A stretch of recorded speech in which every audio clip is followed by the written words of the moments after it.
Hello Priyan, তোমাদের সবাইকে general সায়েন্সের আরেকটা নতুন ক্লাসে স্বাগত জানাচ্ছি। চ্যানেলে কেউ নতুন হলে চ্যানেলটিকে সাবস্ক্রাইব করে পাশের বেল বাটনটা অল করে দিও। তো লাস্ট যে ভিডিওটা দিয়েছিলাম সেখানে 96 অবধি ছিল, আজকে 97 থেকে প্রশ্ন তো আলোচনা করবো, যেটা হলো ফিজিক্যাল সায়েন্সের একটা প্রশ্ন। তো এখানে বিভিন্ন রোধের মান বলে দিয়েছে R1 R2, মানে এবং এখন সমান্তরাল সমবায়ে তুল্যরোধ কত হবে সেটা বের করতে। সমান্তরাল সমবায়ে তুল্যরোধ বলে দিয়েছে 3 ওহম। তো আরেকটা যে রোধ আছে, তিনটা রোধ এক্স ওর মান কি, তো এই সমান্তরাল সমবায়ে তুল্যরোধ বের করার সূত্রটা হচ্ছে 1/r equal to 1/r1 plus 1/r2 plus 1/r3। তো সেই অনুযায়ী বসিয়ে যদি বের করি তাহলে x ইকুয়াল টু 9। এটা হলো সমান্তরাল সমবায়ে বের করার সূত্র, হলো এটা তুল্যরোধ। যদি বলে শ্রেণী সমবায়ে তুল্যরোধ বের করার সূত্র কি, তখন হবে r equal to r1 plus r2 plus r3, এরকমভাবে। যখন সমান্তরাল হবে তখন 1/r1 করে হবে। তারপর হচ্ছে সিগমো হলো গোয়ার একটি বসন্ত উৎসব। গোয়ার বসন্ত উৎসবের নাম হলো সিগমো। ভারত কত নম্বর কমনওয়েলথ গেমসে হলো অংশগ্রহণ করে, সেটা হবে দ্বিতীয়। প্রথম কমনওয়েলথ গেম শুরু হয়েছিল 1930 সালে কানাডার হ্যামিল্টন শহরে, আর ভারত হোস্ট করেছিল প্রথম 2010 সালে, যেটা দিল্লিতে হয়েছিল। নেক্সট হচ্ছে একটি প্রোগ্রাম কোড অন্য কোনো প্রোগ্রামে ঢোকানো হয় তখন যে ক্ষতি হয় তাকে বলা হয় ম্যালওয়্যার। সবচেয়ে বেশি শীতযুক্ত বেলে মাটির থাকে, সবচেয়ে কম শীতযুক্ত এঁটেল মাটি। সেই জন্য এঁটেল মাটি হলো কৃষিকাজের জন্য উপযোগী, আর বেলে মাটিটা বালির পরিমাণটা বেশি থাকে। যখন কৃতকার্য সর্বাধিক হবে তখন রাত বলের দিক ও স্মরণের দিকের মধ্যে কোণ হবে 0। ম্যানগ্রোভ আমরা প্রথমত পাই ওয়েস্ট বেঙ্গলের সুন্দরবনে। থর কোথায় অবস্থিত? রাজস্থানে অবস্থিত। ঘনত্ব সবচেয়ে কম এক্সোস্ফিয়ারে, ঘনত্ব সবচেয়ে বেশি ট্রোপোস্ফিয়ারে। নিউটনের গতির তৃতীয় সূত্রটি মহাকর্ষীয় চৌম্বক এবং বৈদ্যুতিক শক্তির জন্য প্রযোজ্য। তিনটি শক্তির জন্য মহাকর্ষীয় চৌম্বক, বৈদ্যুতিক। আর এরপর মাইক্রো ব্লগিং সাইটের উদাহরণ গিয়ে টাম্বলার, তারপর হচ্ছে টুইটার, এগুলো হচ্ছে সব মাইক্রো ব্লগিং সাইটের উদাহরণ। নেক্সট হচ্ছে ইয়াসং উৎসব পালিত হয় কোথায়, সেটা মণিপুরে। তো থিল্লানা ভারতের ভারত নৃত্যম যে শীর্ষ নৃত্যশীল। ভারত যে নাচের অনেকগুলো স্টেপ রয়েছে, তো তার মধ্যে 7টা স্টেপ। প্রথম স্টেপটার নাম কি আল্লারি পু, আর শেষটা হচ্ছে থিল্লানা। আল্লারি পুটা প্রথম, আর 7 নম্বরটা হচ্ছে থিল্লানা।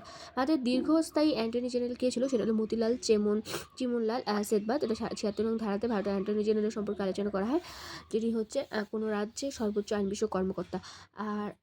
কোনো দেশের, আর কোনো রাজ্যের বললে কোনো রাজ্যের সর্বোচ্চ আইন বিষয়ক কর্মকর্তা হবে অ্যাডভোকেট জেনারেল, আর কোনো দেশের বললে অ্যান্টর্নি জেনারেল, যেটা 76 নং ধারাতে অ্যান্টর্নি জেনারেল সম্পর্কে আলোচনা করা হয়েছে। কিষাণ সভা আন্দোলন শুরু হয় বিহারে স্বামী সহজানন্দের আমলে 1929 সালে। তো অল ইন্ডিয়া কিষাণ সভা এটা প্রতিষ্ঠা করেন হচ্ছে 1936 সালে কি স্বামী সহজানন্দ সরস্বতী। বন্ধন ব্যাংকের প্রতিষ্ঠা থেকে চন্দনশেখর ঘোষ, এটা 2007 সালে এটা প্রতিষ্ঠিত হয়। তো 1982 সালে ভারত সরকার দ্বারা সামুদ্রিক সংরক্ষণের জন্য হচ্ছে কচ্ছ উপসাগর সামুদ্রিক জাতীয় উদ্যান হিসেবে ঘোষণা করা হয়েছিল। এটা হচ্ছে গুজরাটে রয়েছে। আর মেরি ন্যাশনাল পার্ক এটা গুজরাটে রয়েছে। তারপরে একই প্রজাতির ফুলের একটি থেকে অন্য কর্ম পরাগ স্থানান্তরকে বলা হয় অটোগামী। দারিদ্র রেখা বা প্রভার্টি লাইন হলো একটি ন্যূনতম আয়স্তর যার নিচে মানুষ দারিদ্র সীমার নিচে বসবাস করে বলে গণ্য করা হয়।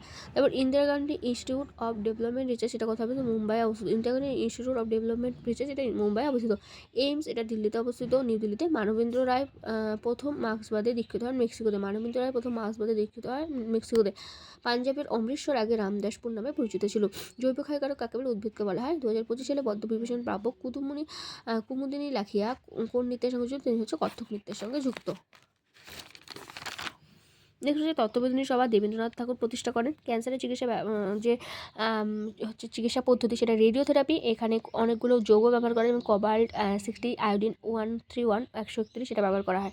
টিস্কো সভাতে 1960 সালে মনস্বাদের প্রথার প্রবর্তক হলো আকবর। তারপর মেকিং ইন্ডিয়া আসাম, এটা চেতন ভগতের লেখা। এখানে অনেকগুলো ইতিহাসের প্রশ্ন রয়েছে কিন্তু। আধুনিক পর্যায় সারণী তৈরি হলো পারমাণবিক সংখ্যার উপর ভিত্তি করে।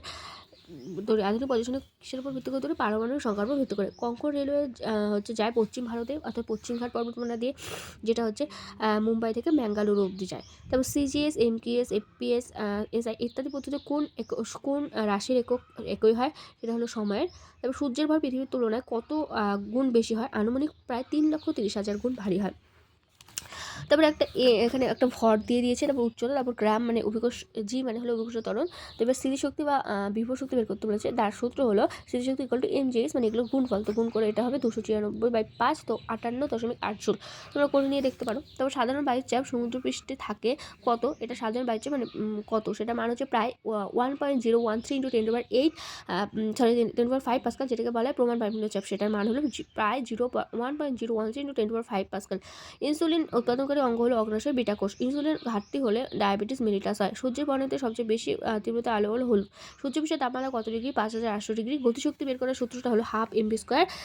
এখানে অনেক হাফ এই যে লিখেছি, এম এর মান 5 ছিল আর ভি মান 10 ছিল, তো এটা বের করলে 250 জুল হবে। গতিশক্তি বের করার জুল হচ্ছে সূত্র হচ্ছে হাফ mv², আর স্মৃতিশক্তি বের করার সূত্র হচ্ছে mgh।